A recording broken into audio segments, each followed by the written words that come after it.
Hi, thank you everybody for coming here today. My name is Justin Haugen. I'm a wedding and portrait photographer from Tucson, Arizona. First slide. And I'm a MagMod ambassador. I've been using these tools since almost day one.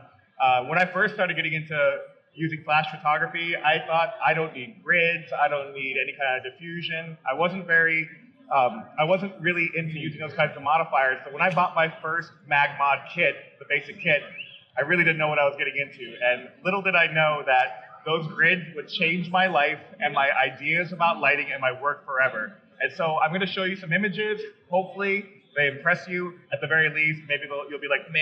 But I want to be able to give you some insight into some of the things that I'm doing with off-camera lighting that will hopefully give you some takeaways that will influence what you do with lighting the very next time you do a photo shoot. We'll start with this image right here. If you watch my MagMod video on the MagMod YouTube channel, this one was a slow shutter on a makeshift tripod. So I don't like tripods. I never carry them. They're a big pain in my butt.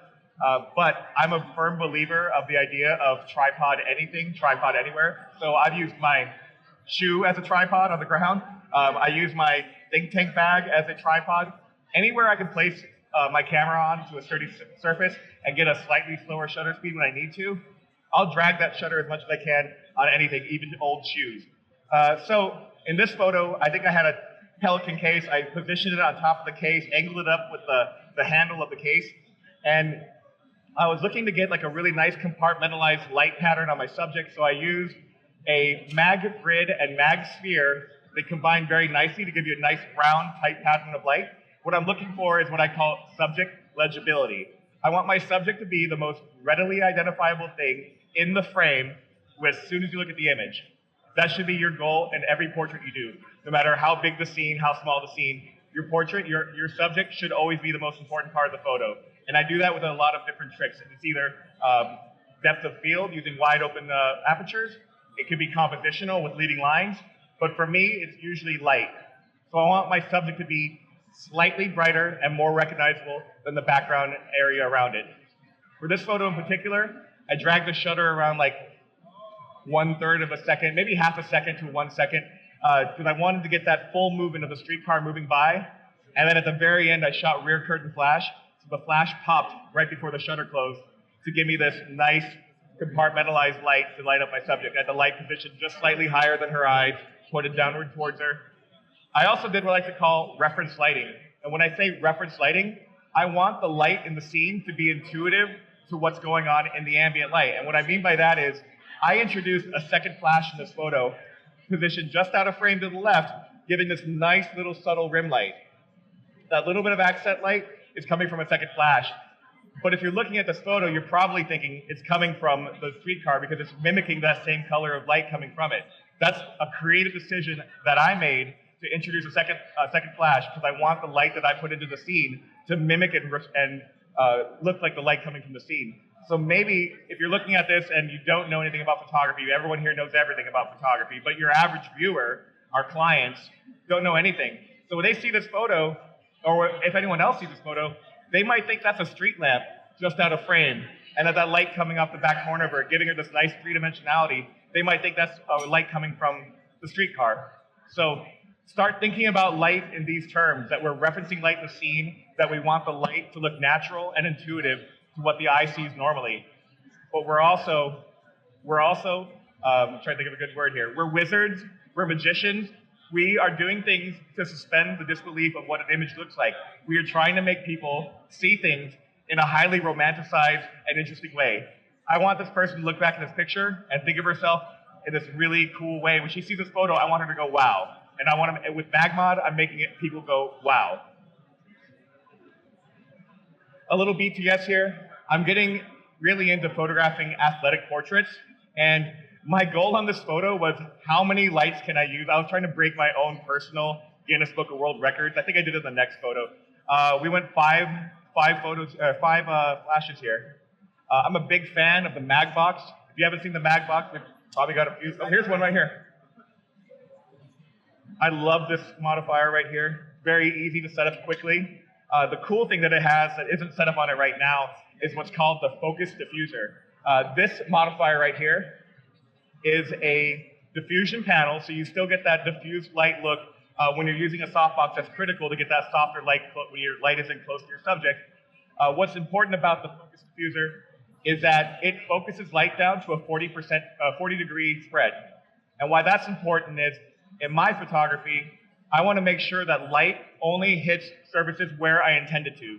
It's not about where the light is hitting that's important to me, it's where it's not hitting. If I want my subject to be the brightest part of the photo, I have to make sure it's not hitting any nearby surfaces, usually walls, floors, anybody near, even people sometimes. So in this photo in particular, I've got the grid, I've got the focus diffuser on the softbox and the magbox, and I'm only throwing light where I want it to. No nearby surfaces. I'm not trying to bounce light over here, because once you start bouncing light unintentionally, you might get cross shadows, you might get fill that you weren't planning on. And I was looking for a dramatic deep shadow, because in the absence of light is where I can make creative decisions and bring in my own light. So in this photo, I went with 4 different flashes, using MagGrids on them to control the spill of light. Because the lights are so close together, I didn't want those lights to kind of bleed into each other. I was also using a product called MagSphere aerosol, which leaves like a fog in the air. It's a butane aerosol and mineral oil. And if you spray it, it's a special effect fog effect that you get out of the can. And so I would run behind her, I would spray the MagSphere aerosol, and when it lingers in the air, anytime you have a rear flash that's looking towards the camera, you can light particulate in the air. So any dust, fog, water droplets, in this case the MagSphere aerosol, you get that sense of atmosphere. So I was just going for this cool, smoky kind of look. Now, you don't see all the lights in the photo because I shot this vertically and cropped these other lights out, but you do see it on her body. So we've got this magenta and coral and teal and yellow, and I wanted to just, it was just for my own amusement. I want to see how many lights I can use in one photo. This was 5. I had a 6 light setup. I didn't have a BTS, so I didn't include it, but 5 lights for one portrait. So the reason why we start using multiple lights is because we either want to use the second light for fill, for background light, or for accent and rim light. And the reason why we want accent and rim light is because it can define the edges of a body against a dark background. Oh, here we go, I beat the record. 1, 2, 3, 4, 5. I thought I had a 6th one. Okay, 6 lights here. This time, because the MagBox is made so intuitively, they've really thought about everything with this. The MagBox is probably the easiest softbox you can gel. And if you look in here, that round area here, you can snap a gel in here very easily. And I don't know if you've worked with any bigger modifiers like softboxes or large umbrellas. Really hard to gel a big light source. The MagBox has made it so easy. So now I've got a collection of round gels. I'm trying to find one. Hey Trevor, any round gels over there? Yeah. Not Trevor, yeah. Do you have any Mag gels I can show them? Yeah. And oh, it's on a ring.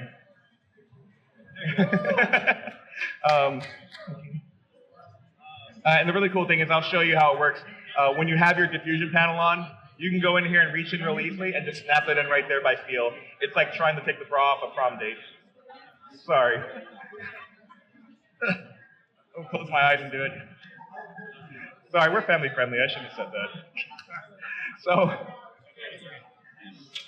very easy to gel. And because of that, I'm finally experimenting with large light modifiers and gels. And I'm doing stuff like using accent light from the MagBox for a little bit of this green light here. And the other modifier that I'm really a big fan of is the Mag Beam. Has anyone seen the Mag Beam?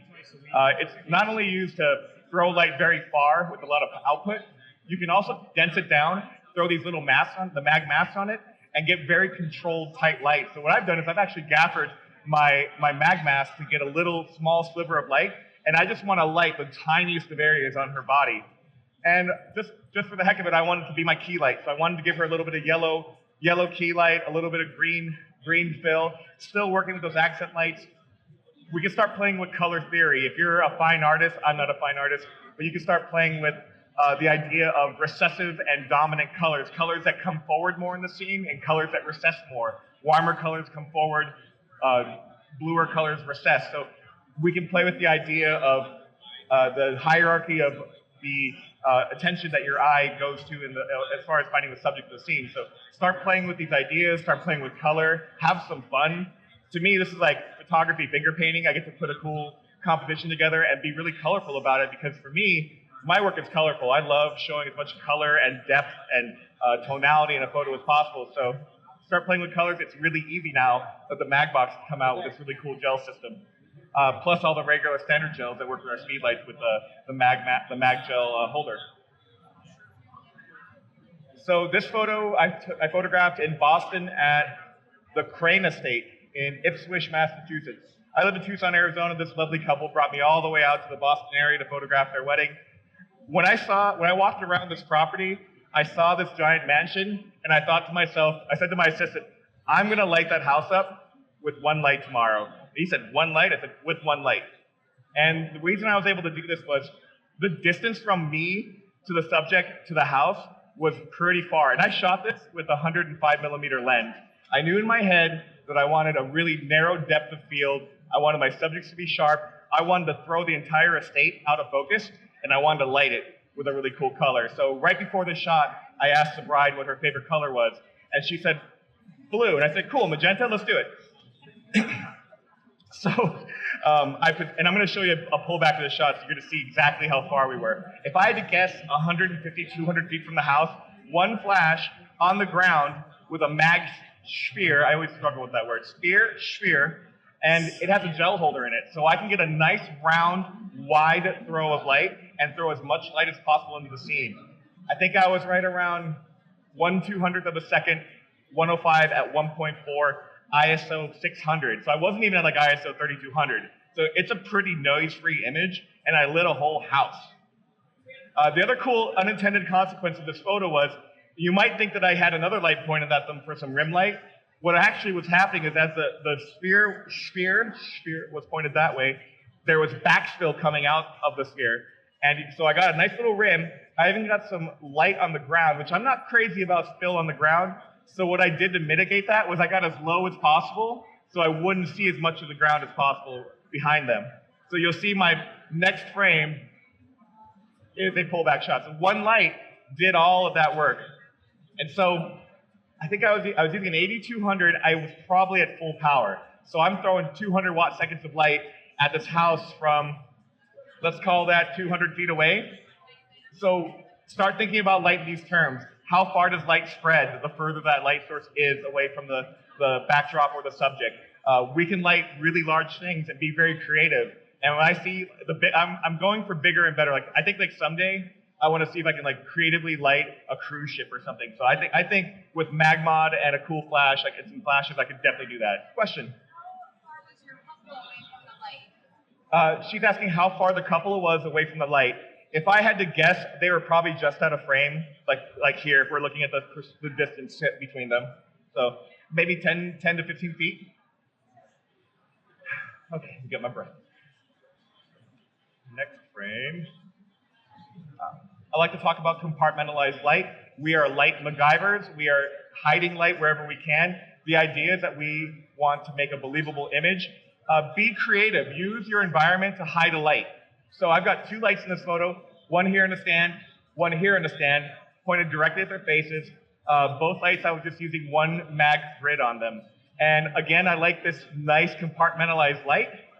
In a portrait, the most important part of a portrait is somebody's face, your subject's face. So I want the most amount of light to be hitting my subject's faces.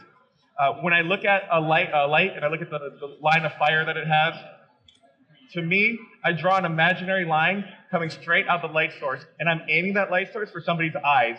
The reason why is the brightest part of the image the brightest part of the light pattern is the dead center of it. And then after that, it starts to fade off. You get the light fall off towards the waist. If I'd aimed that towards his chest, we'd have a bright chest and a dark face. And if I aimed that at his crotch, bright crotch, everything else is dark. So we want to, yes. So I tend to be I want to be at least above eye level. I want to catch some catch lights in the eyes. You're not going to see catch lights at this distance, but a little bit above eye level, slight angles. Sometimes we go higher, depends on the light pattern you're after. Some light patterns require a higher light position, but I'm finessing light in the most minimal ways. Just a little bit, a few inches here, a few inches there, always aiming for the eyes, so. This one's a little bit of Photoshop foolery, so I'm going to show you the next frame what's actually going on here. But I'm going for a 2-light setup. I've got an assistant who's invisible about right here with a MagGrid and MagSphere. We get that nice round light pattern, falls off towards the feet. I hate lighting the ground. The ground is lava. Don't light the ground. Your subject's feet are not important unless you're a foot photographer. Is anybody here a foot photographer? Mila, you photograph feet. I know, girl. All right. A little bit of rim light on the backside of their body, so I wanted to get that nice little bit of hair light because she's got dark hair. She's in front of a dark background. We don't want to lose the edges of our subject's bodies against dark backgrounds. So a little bit of rim light, a second light, just out of frame behind a tree somewhere, just to give a little bit of definition to the edge of their bodies. And I'll show them the next photo. There's my dad. That's Wayne Haugen. Oh, Wayne. Wayne's from North Dakota. He's a nice guy. Wayne. I don't know why he's holding the light stand like that, but that's all right. Good job, Dad. But yeah, so actually, I think I'm just sphere here, no grid. So disregard what I said earlier. I lied. So, and then what I did here was I photographed him. I photographed this shot, and then I photographed the shot. I told him, all right, Dad, I got the shot. Run, and then he runs out of the frame, and with only hand holding, not using a tripod, I take a subsequent frame, and what I do is in Photoshop is I auto-align those layers. They match up. I create a layer mask, and I'm just using a black paintbrush tool. I mask away the subject, and he's gone, revealing the empty layer underneath. If you go on YouTube and search MagMod composites, you'll find my video on how to do this same exact technique. And I'll show you how to do it with like 10 people in a room. So it's not just one shot like this. But this is the most simple composite you can do, really easy to pull off. When you get good at it, I can knock out a composite in like 2 minutes tops. I'm really big on silhouettes. You take a subject anywhere, expose for the ambient light heavily, and you give the groom the flash and have him hold it in his hand. Michael Anthony, who's one of our MagMod ambassadors formerly, yeah, Michael Anthony taught me this trick. And you just have the groom, and now I do it even easier now. You got a mag shoe with the 8200 handy or a speed light? That'll work. I find it's even easier now with the mag shoe. I just give this to the groom, have him hold it like this, and I let him know, like, you've got to keep this pretty well centered, because if he gets off kilter with it, we're going to throw the light over here. And so I have him, hold his bride, position the light here, and if he gets a dead center about mid-waist up, you'll get this nice circular round light pattern. Don't forget, your MagSphere has I always struggle with sphere. I called it sphere for a while, then you corrected me. The MagSphere has a gel holder, and this is why we can easily insert gels, not just use the gel holder that comes with the mag kits, but a sphere. And I like that nice round light pattern. The brightest part of the light is in the middle where they're at, and then I'm throwing light in that round circular pattern with that nice light transition to shadow. Remote. Hey, what's up, Sean? So we can silhouette anywhere. We can silhouette. I've done silhouettes out in the desert on a rock face. So anytime you're doing a photo shoot, do your bread and butter. Get your meat and potatoes, your safe shots, and you might be figuring out your creative voice with flashes, and you're nervous. Raise your hand if you're nervous about using flashes in front of your clients right now. Yeah, it's all right if you're, but get your safe shots, and the easiest thing you can try to play with is a silhouette shot, because you're just heavily underexposing the ambient light, and then just having them hold that up to throw a silhouette. So we're looking for these nice, dreamy silhouette type photos.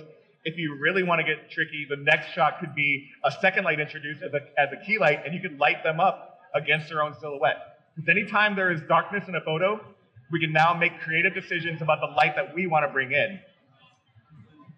This is a bit of a combination silhouette, sort of, a lot of light going on around here. I asked her what her favorite color was, and she said purple. And I asked him what his favorite color was, and he said blue. So I said, sure, red, let's do red. So I positioned a flash on a small little, actually I think I just laid the flash straight on that board there with a sphere on it and a red gel. And I had it angled up slightly.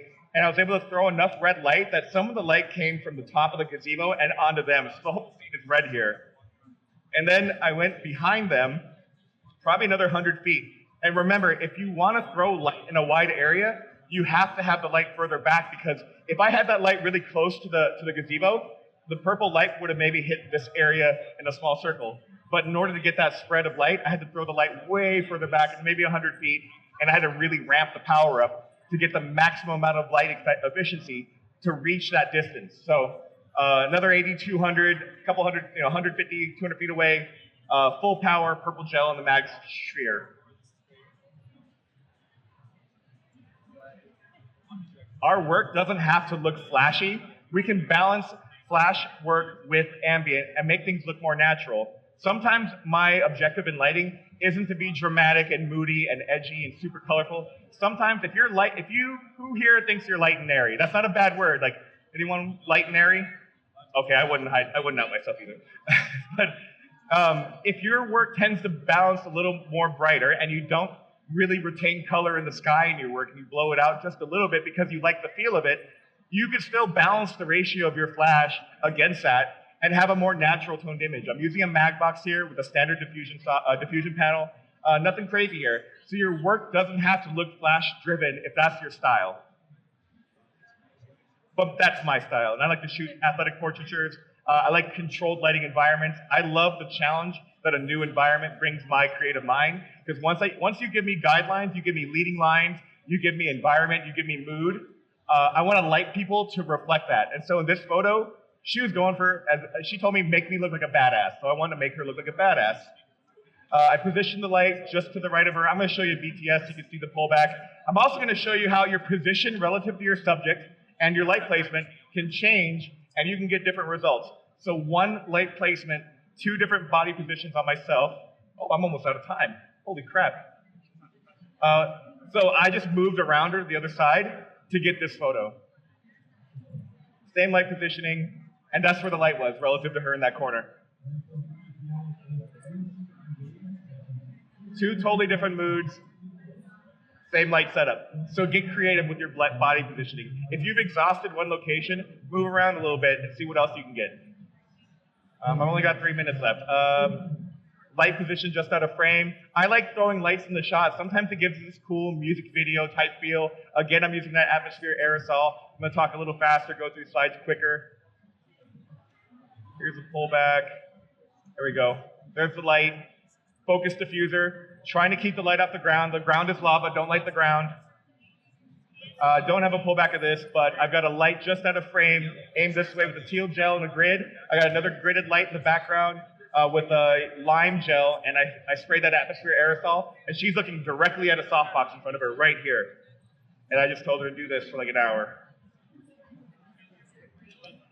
Focus diffuser allows me to overcome bright lighting conditions. With an 8200 and a focus diffuser, the focus diffuser suffers no penalty of light loss. When you throw a diffusion panel in front of a flash, that's one stop of light loss. When you use a focus diffuser, that doesn't happen. So not only do you get the controlled light output like a grid, you get no penalty of light loss. So you're basically shooting at bare bulb flash powers, even with the focus diffuser in bright daylight. That's how I overcome bright lighting conditions. And here is a BTS photo, just out of frame. Another photo, just out of frame, 15 feet, focus diffuser. I'm gonna go quick now. Hide your light behind backgrounds, behind objects. Another mag box photo. I don't have pullbacks on these, but using the atmosphere aerosol, using the mag beam to create interesting patterns on your backdrops. You can do really cool stuff with that. Compartmentalized tight light. I'm looking for light to hit only where I want it to. Another MagSphere in the background with one of the masks. Mag box just out of frame to the right. I told her to scream. She's been going through a major transformation in her life. She beat brain cancer. I told her, just let it out. Let the world know how you feel right now. And she screamed like this. One light behind them pointed towards the camera. Cigar smoke in the air.